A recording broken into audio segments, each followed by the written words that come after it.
Galera, professor Rafael de Filosofia, e nessa videoaula a gente vai ver o nosso último filósofo contratualista, né? Então, lembrando, contratualista, porque enxergam o Estado como um contrato social firmado pela sociedade, e essa sociedade saiu de um estado de natureza, que era pré-governo, firmaram o contrato e passaram a viver em um contrato, em um estado civil, né, por causa do contrato social. A gente viu Hobbes, a gente viu Locke e, por último, Rousseau. E esse filósofo deve ser o que vocês mais vão concordar, né? Porque naquela perguntinha que eu fiz a vocês, se o ser humano nascia bom ou mal e a sociedade o corrompia ou melhorava, né? A grande maioria escolheu que o homem nasce bom e a sociedade o corrompe, que é exatamente o que diz este filósofo aqui, Jean-Jacques Rousseau. Se escreve Rousseau, mas se lê Rousseau, certo? Esse filósofo aqui, iluminista, ele nasceu na Suíça, ele é de Genebra, mas ele ficou muito influente na França. Tá? As ideias dele ficaram mais influentes na França. E ele vai concordar, ele vai construir a sua filosofia pela base de que o homem é bom, mas foi corrompido pela sociedade. Se o homem é bom, como que era o estado de natureza para o Rousseau? O homem no estado de natureza era livre e feliz. Ele vem com a ideia de o bom selvagem. Então, no estado de natureza, o mundo era livre e feliz e era tudo muito bom. Diferente da visão de Hobbes, que era um estado de guerra, de luta de todos contra todos. Para ele, não. O homem era bom, era livre e feliz. E se era bom, livre e feliz, por que desandou? O que deu de errado nesse meio tempo aí? O Rousseau vai dizer que o que estragou tudo foi a propriedade privada. Então veja, Rousseau discorda tanto de Hobbes, porque para ele o homem é bom, e também discorda de Locke, porque o John Locke ele vê a propriedade privada como um direito natural. Né?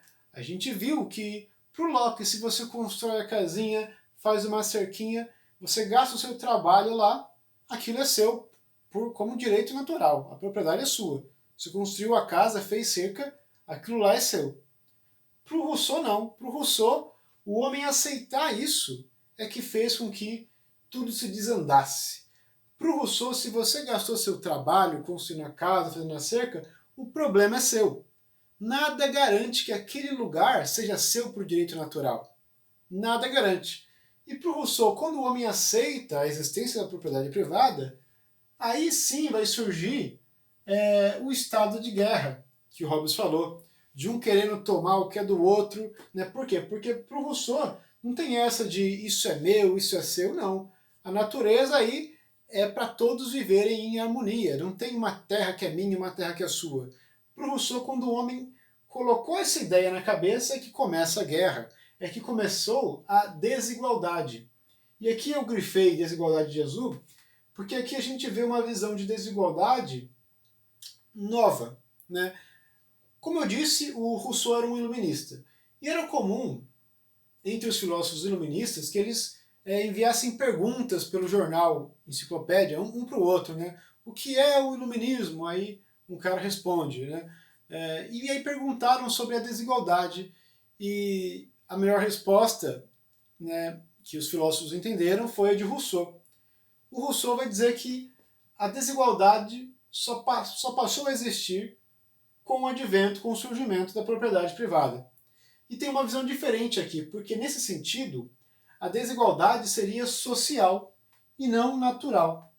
Eu escrevi aqui Platão e Rousseau. Por quê? Vocês devem lembrar, na aula de política, que o Platão dizia que tinha três almas. Então o cara nascia para ser guerreiro, o outro nascia para ser filósofo, ou seja, tinham desigualdades naturais, e essas desigualdades naturais para o Platão é que deveria aí, formar a hierarquia social. Para o Rousseau, não tem essa de um nasce assim, outro assado. Para o Rousseau, nascemos todos iguais, livres. Mas, quando a gente aceita a propriedade privada, é que surge a desigualdade. Ou seja, a desigualdade para o Rousseau tem uma causa social e não natural. Certo? Não é porque o fulano nasceu assim, não. É porque a sociedade foi construída com a base na propriedade privada, onde alguns têm muito e outros não têm nada, e aí tem essa ideia de que um não é igual, porque supõe-se que quem tem mais propriedade está acima do que tem menos. Então, desigualdade é algo social para Rousseau. O Rousseau também tem essa frase que é muito famosa. Ele diz o seguinte: o homem nasce livre e, em toda parte, encontra-se a ferros. O homem nasce livre, em toda parte encontra-se acorrentado. E por que ele se encontra acorrentado? Porque ele trocou a sua liberdade do estado de natureza por um contrato social e por leis. O homem trocou essa liberdade, né, e agora está refém desse contrato social. Então, para o Rousseau, se na natureza era boa e o contrato ferrou tudo, o que ele propõe? Ele propõe um novo contrato social. Né? Então veja, ele também é contratualista. O Rousseau ele acha que no estágio que ele estava, né, ainda mais a gente agora, né, que alguns anos aí mais para frente do que ele dizia que no estágio que ele estava não dava mais para voltar ao estágio natural. Não dava mais para falar, oh, gente, agora não vai ter mais propriedade privada. Ninguém ia querer abrir mão aí da sua casa, enfim. Né? Não dava mais. Então ele quis propor um outro contrato social, né, que tirasse aí as amarras dos indivíduos. Né? Como a gente viu, né, o homem nasce livre e a toda parte se encontra ferros. Ele queria tirar os ferros. Um novo contrato social que privilegiasse a vontade geral. Então, olha aí, a vontade geral. O Rousseau, então, ele coloca o poder no povo. Certo? Quem que vai decidir? Não é o rei, não é o nobre, não é o povo, é a vontade geral que deve ser levada em conta no contrato social. Né? Com valores aí de promover segurança e justiça. Mas a vontade geral é que deve valer. E ele tem uma visão, né? Eu até falei a palavra, né, que ele queria livrar os indivíduos, mas o Rousseau ele não vai olhar para o homem como indivíduo. Ele vai olhar para o homem como cidadão. Qual que é a diferença de, em vez de ver indivíduo, ver cidadão? Para o Rousseau, cidadão não é separado da comunidade. O cidadão ele tem dever com a sociedade e a sociedade que o cria. O indivíduo dá uma ideia do cara que está separado. E aqui ele fez essa distinção para bater no John Locke, né? Da liberdade individual e tal, mas para o Rousseau não tem esse indivíduo à parte da comunidade. O indivíduo está inserido, ele nasce na comunidade e tem seus direitos e deveres para com ela. Para ficar fácil, imagine só uma mãe educando seu filho, né? E a mãe diz o seguinte: o filho é meu, eu educo como eu quiser. Isso é um olhar da mãe como um indivíduo que tem direitos de educar o seu filho como quiser. Né? John Locke aprovaria. É tua liberdade individual. O filho é seu, você educa como quiser. Já você olhando as coisas por um prisma que, ao invés de indivíduo, olhar pelo de cidadão, você pode pensar assim: tá, o seu filho é seu, mas se você educa errado e ele vira um babaca, ele não vai ser um babaca só com você. Ele vai ser um babaca na comunidade. Então não é bem assim que você é um indivíduo à parte. Você está dentro e tem que jogar as regras da comunidade. Tem que respeitar a vontade geral. E um exemplo mais fácil ainda é da primeira atividade do segundo bimestre que eu passei para vocês, atividade sobre subjetivismo ético. Eu criei um diálogo lá, coloquei o nome João e Maria. E eles estavam conversando sobre se era certo, para se formar no ensino médio, ter que fazer serviço comunitário. João achava que não era certo, e Maria achava que era certo. João dizia, não, eu sou livre, né? Se eu quisesse fazer serviço comunitário, eu que livremente deveria decidir, não a comunidade decidir por mim. E Maria dizendo, não, mas a sociedade está te dando a educação e você deve retribuir. É certo sim que a sociedade cobre isso de você. E tinha esse debate. Esse debate de João e Maria, a gente pode transpor ele aqui para Locke sendo João e a Maria representando o Rousseau. Inclusive, nesse debate, 6 alunos, lembrando que não foi a sala toda que fez esse exercício, né? Mas dos que fizeram, eu contei lá, 6 alunos concordaram com o João, e 8 alunos concordaram com Maria.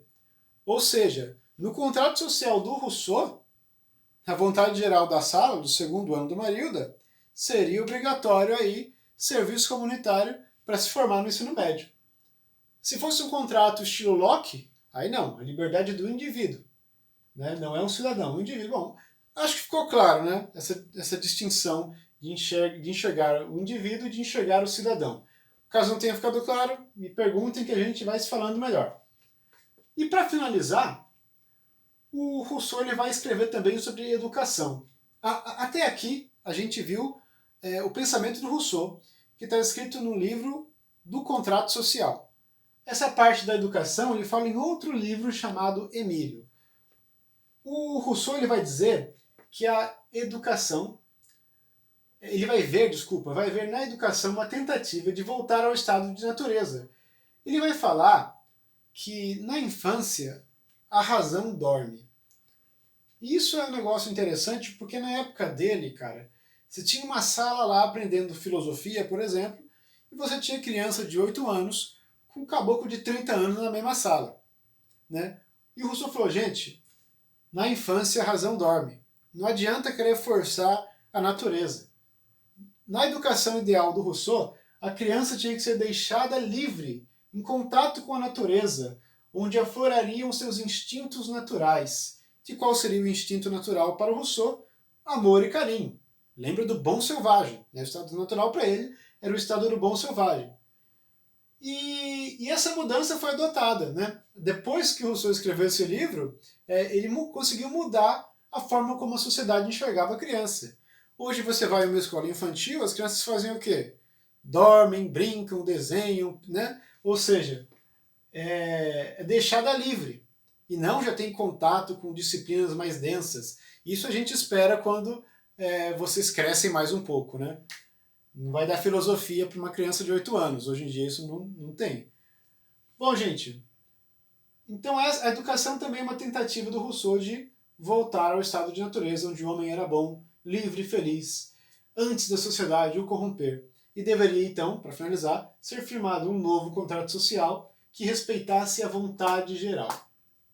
É isso. Vou deixar aí alguns exercícios que caem em prova de vestibular sobre os 3 filósofos contratualistas e qualquer dúvida manda mensagem para mim e a gente vai se falando. Valeu!